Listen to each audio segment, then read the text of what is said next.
Isang mapagpalang araw po sa ating lahat. Ako po si Junela Bianca D. Aguilar at ito po ang aking Day 81 Devotion para sa ating 365 Daily Devotion na pinamagatang ano ang mga palatandaan ng demonic influence.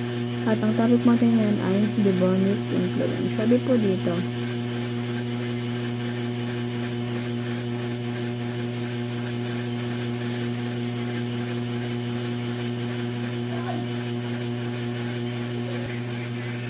po dito, demonic influence. The term demonize refers to being under demonic influence in Scripture.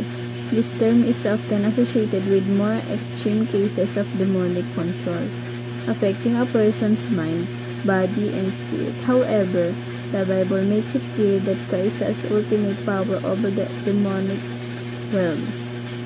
While believers cannot be possessed, they can experience spiritual attacks.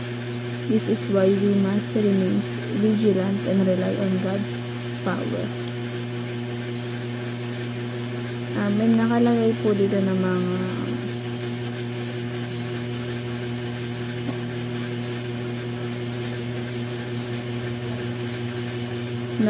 some of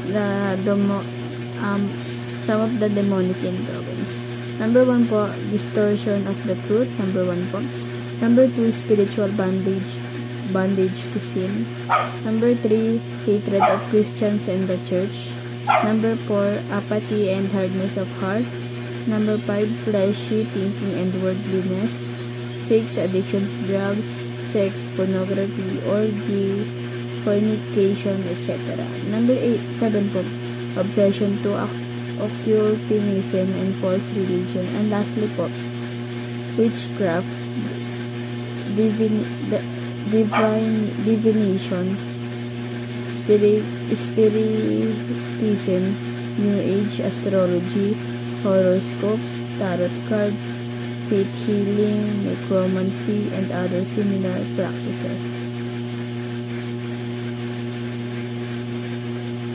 Teachings natin ngayon, number 1, demons demise good relationships, whereas Jesus reconciles them.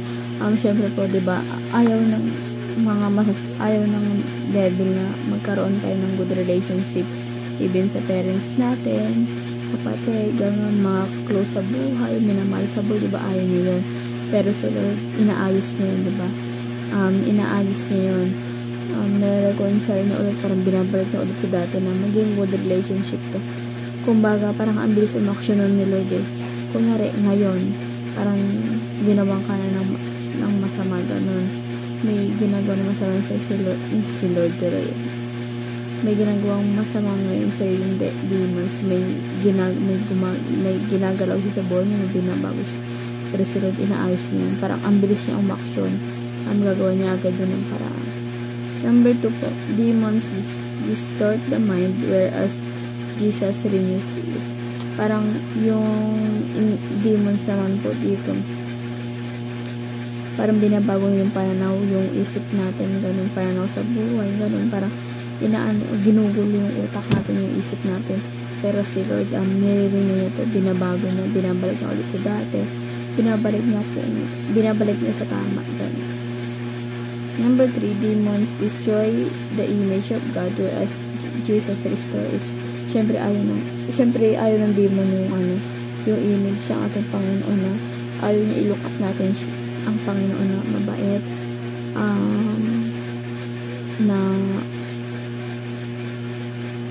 na kinikilala natin bilang ating Panginoon. Ayaw ng demons yun. Ayaw ng demons nakilalanin natin ang Panginoon na siya ang pinakapangyarihan sa lahat, diba? Ayaw na yun, pero sila ang gagawin niya, i-restore niya yun,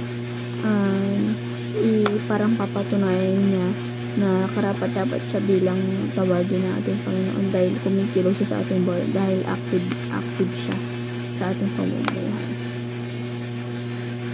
Application naman po, list what Satan or sin has destroyed in your life. Kasi kaya po ito niya po para isama natin to sa ating mga prayers everyday. Ilista po natin po ano mga nagawa ni Satan or mga kasalanan na sa tingin natin ay hindi nakaayal sa ating Panginoon. Although lahat talaga ng kasalanan ay hindi kaayal sa Panginoon, may parusa, may kaakibat na parusa ang bawat yun. Kaya pinapadis tayo para makawala tayo sa kadena na yun na kakasala natin. Kaya pinapalisin sa atin para maparin natin siya everyday na upang sa ganun mawala na siya sa atin ang tuluyan. Number 2 po is start praying for healing and reconciliation. Mag-start tayo na mag-pray para sa pag-healing sa mga kamag-anak natin na namahal sa buhay, na may sakit. Ganun po. Tsaka for reconciliation, ganun po. Ipag-pray natin kahit kaaway natin, nagkakapit-bahay, ganun kahit yung mga samaan ng loob. Pero pagdating ng kailangan na ng tulong, dapat nandyan tayo palagi para sa kanila. Dahil ayun yung gusto ng ating Panginoon. And lastly po, practice living out the restored image of God.